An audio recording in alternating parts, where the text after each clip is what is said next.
Vigilante Wednesday here with a very simple question, and that is, what in the world happened at the end of this Lions and Bucs game? Before we get into it, please, if you like what we do over here, we talk sports, but as you're going to see, we're not a typical sports channel. We know what's up with a lot of these sports. We talk wrestling because a lot of these sports are pro wrestling, as we're going to get into. So we're trying to get to 300 subs. I would appreciate if you sub, if you like what we do. So I am a diehard Lions fan, but I'm not so diehard that I don't know what's going on.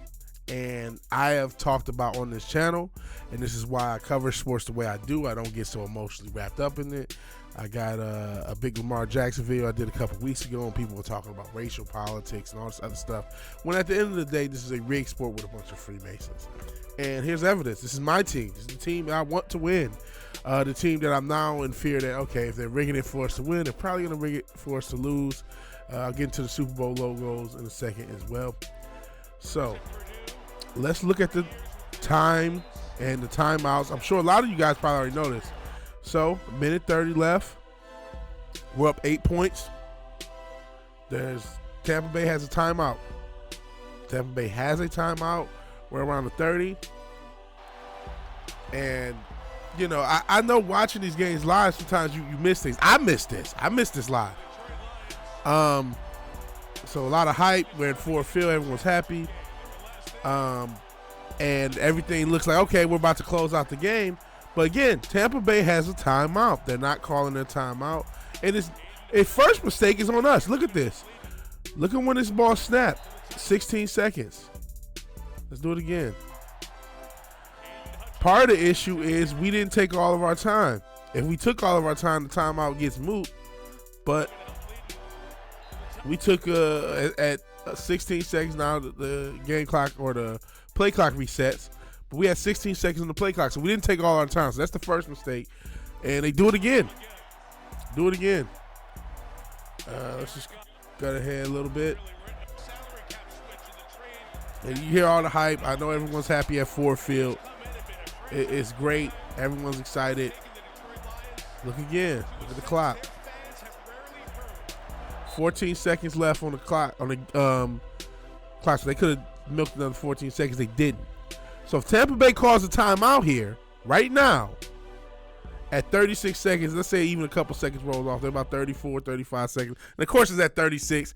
That's an Illuminati code right there, 3 6s, Bark of the Beast. But if Tampa Bay takes a timeout right there, either we have to punt, we being the Detroit Lions. Detroit Lions have to either punt or they have to try for a field goal. And as anyone saw that Buffalo game, field goals aren't promised. And so why in the world, in a playoff game, win or go home, one possession, it'd be different if it was two possessions. If it was two possessions, okay. But one possession, do you not at least give your team a chance by calling the timeout? You tell me. You tell me. If you don't think sports are rigged, why didn't they call the timeout? Now, I've seen some people say, well, maybe he just conceded, and that's why we did the snaps that we did. Meaning, maybe Todd Bowles gave the word somehow to our sideline that, hey, we're not even going to use this last timeout. And that's why you had those early snaps. You see where there's 14 seconds left on the clock. The last one, 16 seconds. That's 30 seconds. That would have negated this whole concept. There is a chance he did concede the win after the pick. But why? Why do you concede the win? Ever? Why don't you wait, see what happens, and if you can use your timeout, at least use it. At least don't leave with it. At least see if that changes anything, especially with these snaps. If he calls a timeout here, there's a soft chance. Do I think that the Lions would have lost? Probably not. But probably is not certainty. Why don't you call the timeout? And the truth is, guys, they don't call the timeout because Vegas is involved.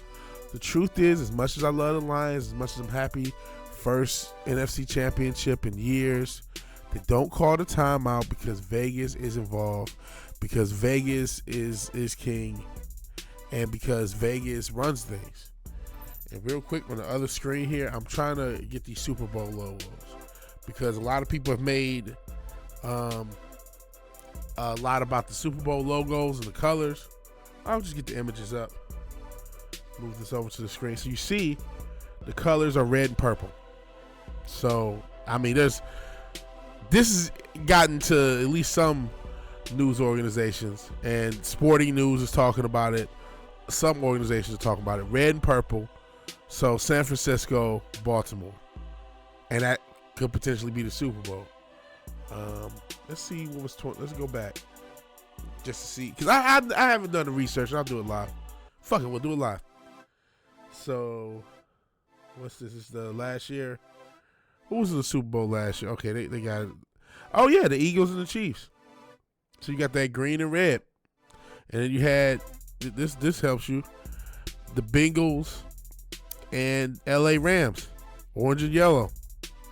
And keep in mind this, with the Rams and the Bucs, when Tom Brady was there, they both had home Super Bowls. After we never had a home Super Bowl, then there's a pandemic and you get home Super Bowls. So you guys tell me, if it's not rigged, why is it so coincidental? Why is it so coincidental? What's going on? If this isn't a rig, what's going on? If this isn't a rig, what's going on? You tell me. You tell me. If I'm just a crazy conspiracy theorist and I don't know what I'm talking about, you tell me what's going on. In any event, if you like the video, please like the video. If you're so obliged to share and subscribe, please do. And even if you do none of these things, thank you for watching. Thank you for your time. Good night and God bless. I'll talk to you guys later. Peace.